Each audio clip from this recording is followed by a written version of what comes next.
Well, hello everyone, and today I'm going to show you the importance of, when you're doing watercolor, a swatch chart. Now, this watercolor paper, compared to regular watercolor paper, has a tinge to it. As you can see, it's almost like a lavender color. So if you're doing your swatch chart on this watercolor paper, the color is going to vary from this watercolor paper, which is completely white. It's not tinted, it's your typical watercolor hot press paper. And what I mean by a swatch chart is before you start your painting, you want to do a swatch of the colors that you're going to use. Now, if I'm using my watercolor pencils, I'll do a swatch of the colors I know I'm going to use: greens, blues, purples, and that sort of thing. Not so concerned about the smaller areas like for flowers, because they're going to be, either a dark shade of red or pink or whatever. But when it comes to your main colors, the ones you're going to use a lot, it's good to have your swatch chart to go by. So with that said, the set that I used, I got on Amazon. It has 48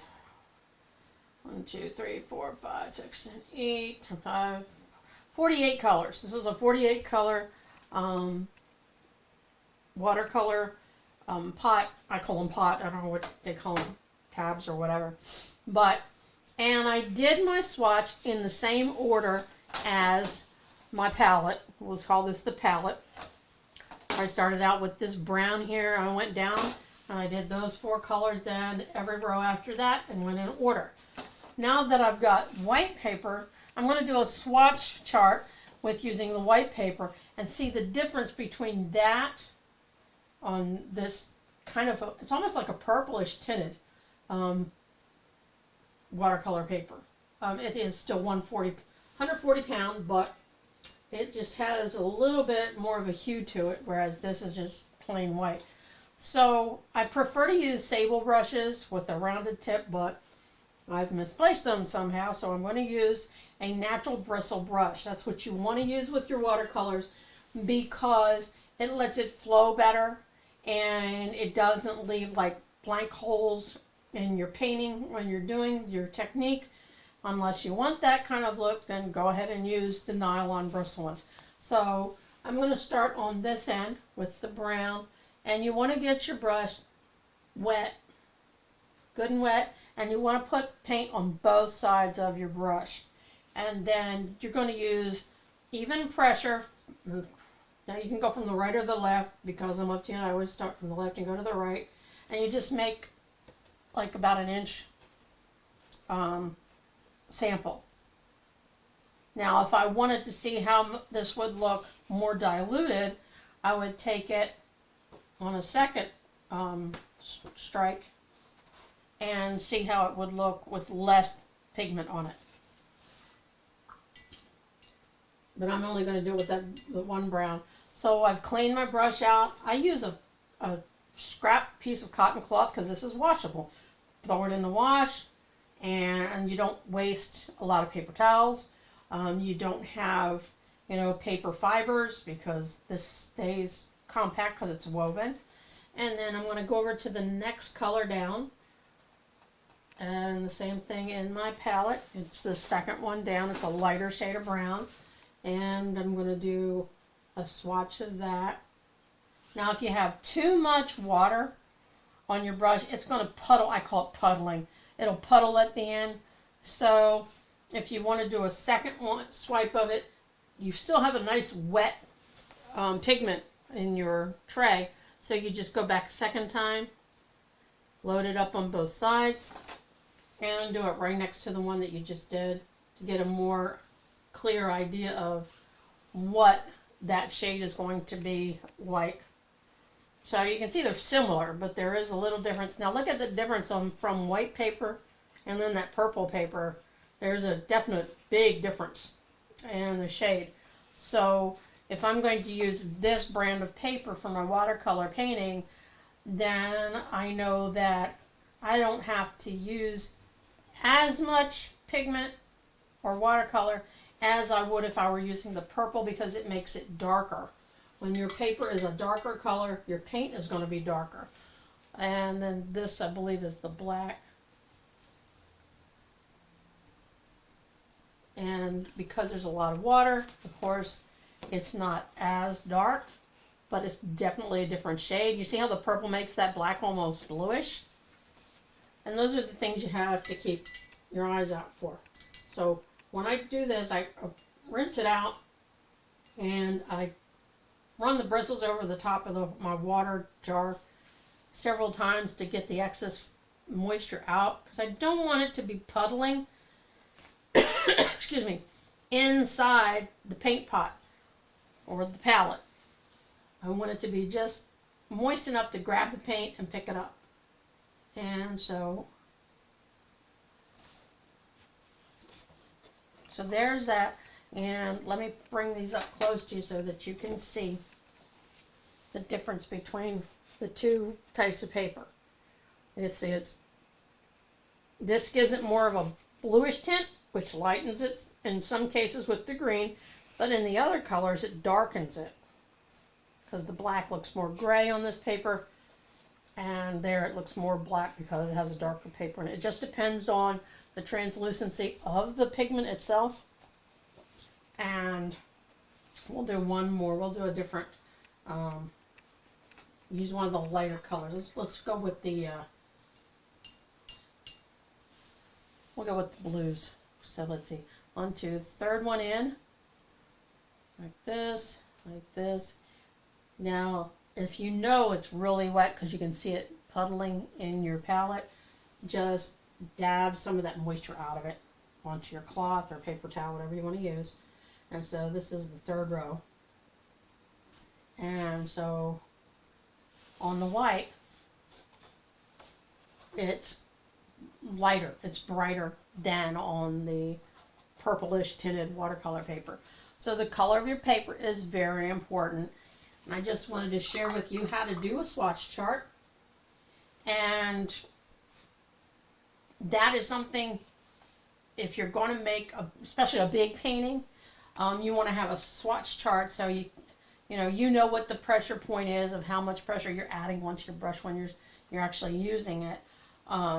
So keep that in mind, because the amount of pressure you use also changes the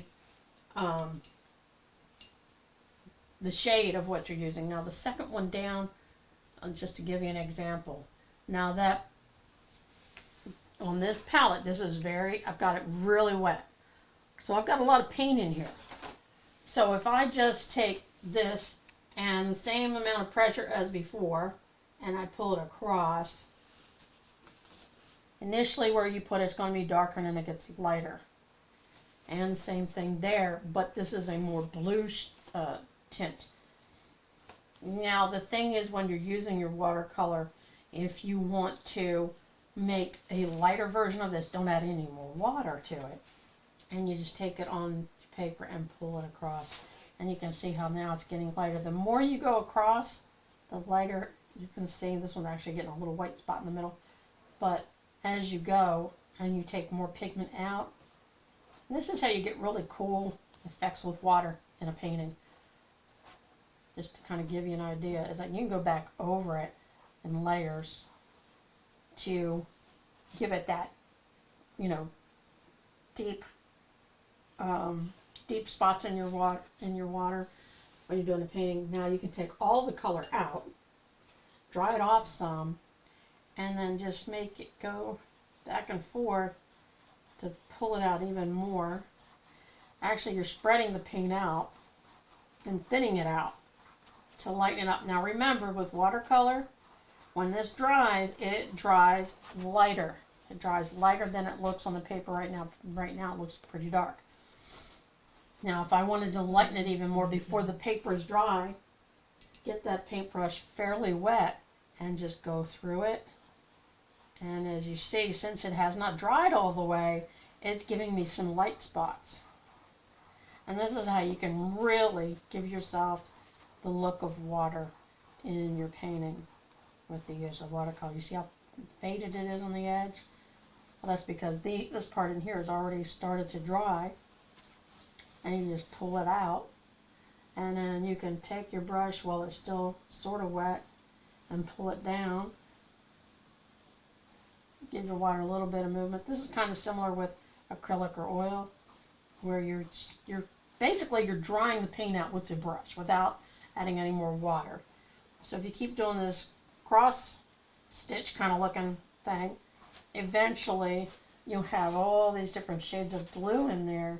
This would be good if you had something up here that was reflecting in the water, and the reflection is going to be a little darker. Now, in order to make that illusion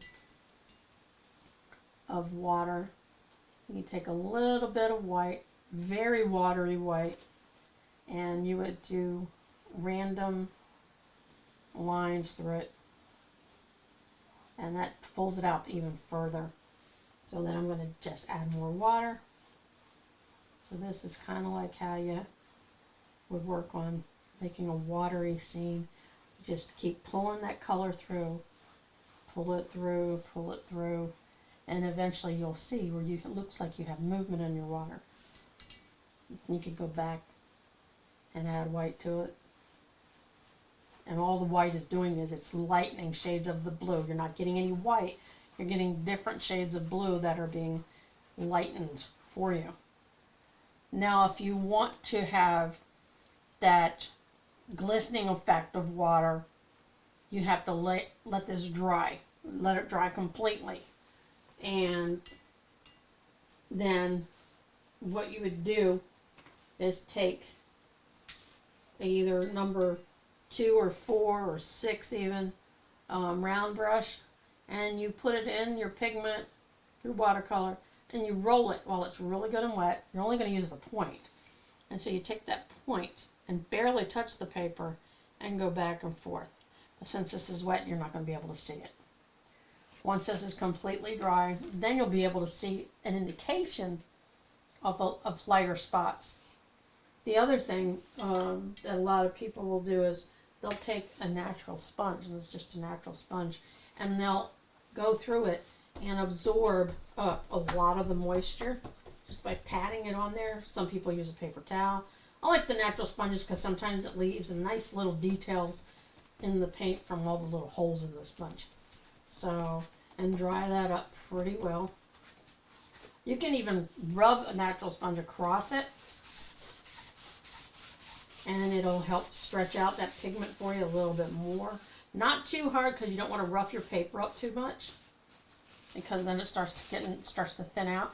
So now it's just damp, but if I want to do and make it look like there's ripples in the water, you can either take some of the white or you can take a darker shade of blue and do it. So this is with the white. So you don't really see it because it turns into like this lavender color because the blue is not completely dry. Okay, so if I wanted to show you this where you can actually see it, then I'm going to take a darker blue, get it really wet and watery, because I'm only using the very tip, I mean literally the point of this, as if it was a pencil, a very sharp pencil, and just kind of go through it like this. And you stagger them, because in the water, that's how they're staggered. Okay. So this way, you're showing the movement without making little waves and stuff, because in streams you don't really have that. And then you can take the sponge and go across it.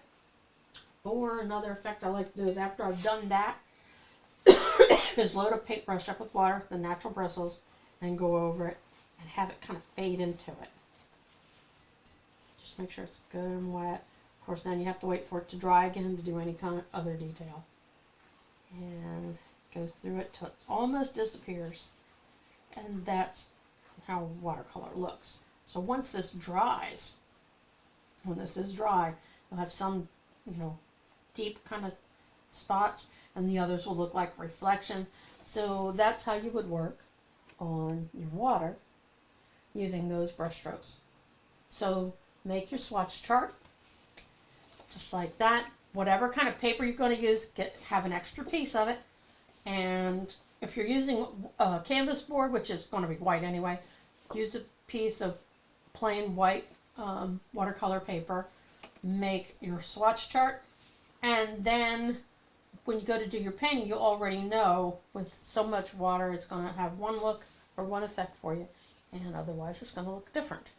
So this is a swatch chart for watercolors. Have fun.